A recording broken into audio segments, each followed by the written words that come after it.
Comment apprendre à s'aimer davantage? Comment peux-tu booster l'amour de toi?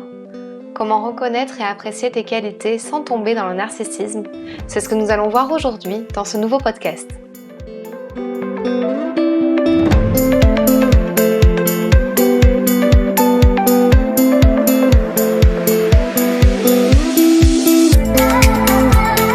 Je suis Fanny, coach en accomplissement personnel et coach d'artiste. Ma mission est de t'aider à développer pleinement ton potentiel. J'interviens dans les domaines de la confiance en soi, de la gestion du stress et des émotions et de la prise de parole en public. Je t'accompagne quotidiennement afin de gagner en assurance, en affirmation, d'avoir plus de présence et de charisme. Avoir confiance en soi, ça s'apprend. Parler en public, ça se travaille. Tout s'apprend et tout se travaille. Ton potentiel est la clé de ton succès. Révèle-le. Aujourd'hui, je vais te partager quelques clés pour apprendre à t'aimer plus, à t'aimer davantage. Alors, tout d'abord, tu dois comprendre que l'amour de soi, c'est primordial pour pouvoir avancer dans sa vie, développer sa confiance en soi et développer son estime de soi. L'amour de soi, c'est très important dans son épanouissement, dans son accomplissement personnel et surtout dans l'atteinte de ses objectifs. Comment faire pour apprendre à t'aimer? Alors premièrement, je t'invite à t'affirmer positivement. J'ai fait un post et une vidéo à ce sujet que tu peux retrouver directement sur YouTube qui s'appelle « Comment s'affirmer positivement ». Pour s'affirmer de façon positive, tu peux prendre seulement 4 à 5 minutes par jour pour travailler sur l'affirmation de toi. Voici un exercice qui peut t'aider à t'affirmer positivement. Tu prends un papier et un stylo. Je t'invite à le faire tout de suite puisque nous allons en fait travailler sur pas mal d'exercices dans ce podcast. Si tu as un papier et un stylo en main, je t'invite à noter ces questions et à y répondre une fois qu'on aura terminé le podcast. Première question, qu'est-ce qui fait de toi une personne dont tu peux être fier? Quels sont tes 4-5 points forts? Quels sont les 4-5 points forts que ton entourage reconnaît en toi? C'est quelque chose que tu vas devoir faire, c'est de leur demander pour qu'ils puissent en fait t'apporter les réponses. Une fois que tu as ces 4-5 points forts que tu as notés de ton côté et ceux de ton entourage, tu vas pouvoir comparer. Cela va te permettre de reconsidérer l'image que tu te fais de toi-même et aussi de voir le positif. Deuxième clé pour développer l'amour de soi, offre-toi un petit bonheur. Je te propose un petit challenge qui te permettra de penser à toi, prendre soin de toi et de faire vraiment quelque chose pour toi. Cette semaine, tu vas faire quelque chose qui est rien que pour toi et tu vas faire une chose qui te fait plaisir par jour. Donc tu vas établir la liste de 7 choses que tu veux réellement, mais que à ce jour, tu ne t'es pas autorisé à avoir. Par exemple, tu veux exercer un art ou te remettre à ta première passion comme la danse, le tennis, la peinture. Tu veux commencer un nouveau sport, tu veux méditer, tu veux entamer un régime ou tu veux même en fait te faire plaisir et juste acheter un paquet de gâteaux ou de M&M's. T'as envie d'un massage, t'as envie d'arrêter de fumer, tu veux améliorer ta communication orale, améliorer la situation dans ton couple, réparer ton sommeil, etc. Qu'est-ce que tu pourrais faire cette semaine pour déjà faire une étape, pour réaliser une petite chose que tu as vraiment envie de faire et vraiment envie de réaliser? Ça peut être des toutes petites choses que tu veuilles et ça peut être plus des grosses choses. Et quand c'est des gros challenges, eh bien, je te conseille juste cette semaine d'y penser, de réfléchir, de poser tout sur la table et de te dire « Ok, comment je m'y prends maintenant ?» Si par exemple, tu as envie d'arrêter de fumer, alors qu'est-ce que tu peux faire cette semaine concrètement pour arrêter de fumer? Si tu as envie d'entamer un régime, qu'est-ce que tu peux faire cette semaine concrètement pour entamer un régime? Voilà, ça c'est les petites actions que tu vas devoir faire chaque jour. Tu vas t'autoriser à réaliser ce que tu veux vraiment et tu vas regarder comment faire pour t'y remettre rapidement. Réponds à tes envies et bien sûr dans la mesure où cela ne te met pas en danger financièrement. Et au lieu d'attendre et de remettre à plus tard et de tergiverser, d'hésiter, tu le fais cette semaine. Troisième clé, arrête de t'auto-critiquer. Tu n'arrêtes pas de te dévaloriser, de te dire que tu ne vas pas y arriver. Alors change ta vision de toi-même. Prends de la hauteur ou du recul sur toi et sur ta situation. Prends soin de toi veut aussi dire se respecter. Adresse-toi de la bienveillance et de la gentillesse. Premièrement, pose-toi la question de d'où vient cette dévalorisation que tu t'adresses, cette autocritique envers toi. Tu peux noter sur une feuille tous les moments qui te viennent à l'esprit où tu t'es senti rabaissé, critiqué. Note d'où ça vient pour pouvoir comprendre ton comportement d'aujourd'hui et enfin tirer un trait dessus.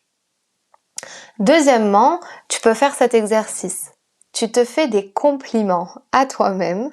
Je sais, ça peut paraître prétentieux, mais c'est très important de le faire. Dis-toi ou note tout ce que tu aimes chez toi au niveau de ton caractère, mais aussi de ton physique. Tout ce que tu trouves beau ou unique chez toi. Cela, en fait, va te permettre de te rendre compte de toutes les choses positives que tu as en toi. Et donc, tu vas développer de l'amour de soi.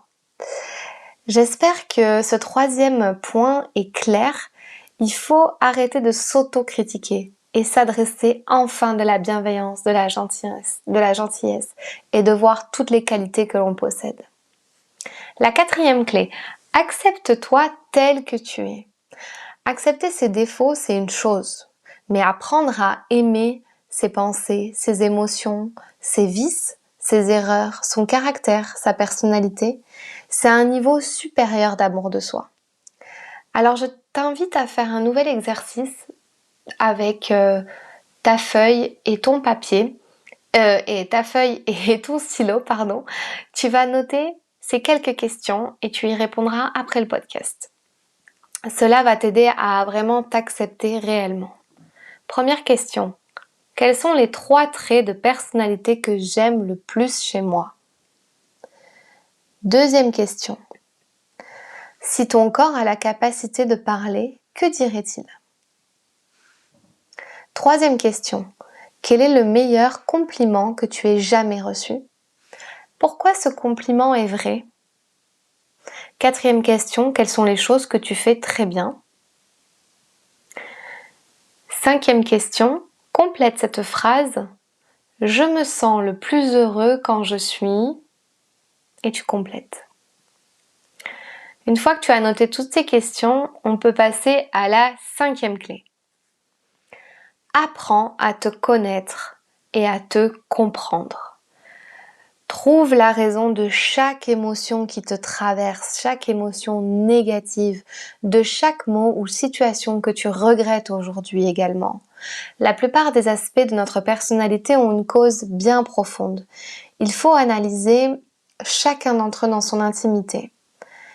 Pars à la découverte de ton histoire. Retrace le chemin de ton enfance à la personne que tu es devenue. Trouve les causes et retrace ton passé. Apprendre à t'aimer, c'est la seule manière que toi seul vas pouvoir atteindre. C'est en apprenant à te connaître et à te comprendre. Arrête d'avoir honte de ton passé et commence à le comprendre. Plus tu traites les émotions du passé par la pleine conscience, c'est-à-dire que tu en as conscience, que tu es en train de réaliser tout ça, plus les perturbations émotionnelles que tu subis viendront à s'effacer. Le trouble émotionnel est basé sur quelque chose qui t'est arrivé il y a longtemps, quelque chose que tu n'as pas lâché. La pleine conscience de ces événements va te permettre de lâcher prise et de devenir libre. Je t'invite aussi à faire de la méditation et de la relaxation. Il faut vraiment que tu apprennes à libérer ces événements du passé. Et pour ça, apprends à te connaître. Apprends à te comprendre. Qu'est-ce qui t'a mené jusque-là? Pose-toi ces questions. Donc, je t'invite à reprendre ton papier et ton stylo. Quel genre de situation te rend heureux? Quel genre de situation te rend triste? Quelles sont les choses ou activités dans ta vie qui t'apportent du bonheur? Lesquelles ont un impact négatif? Une fois que tu as noté tout ça et que tu as répondu aux questions, analyse les réponses et passe à l'action. Tu es prêt à mettre tout en œuvre pour être heureux en pleine conscience. La 6e clé. Établis un mantra. J'adore ça. C'est un petit peu comme ce que j'appelle les affirmations positives.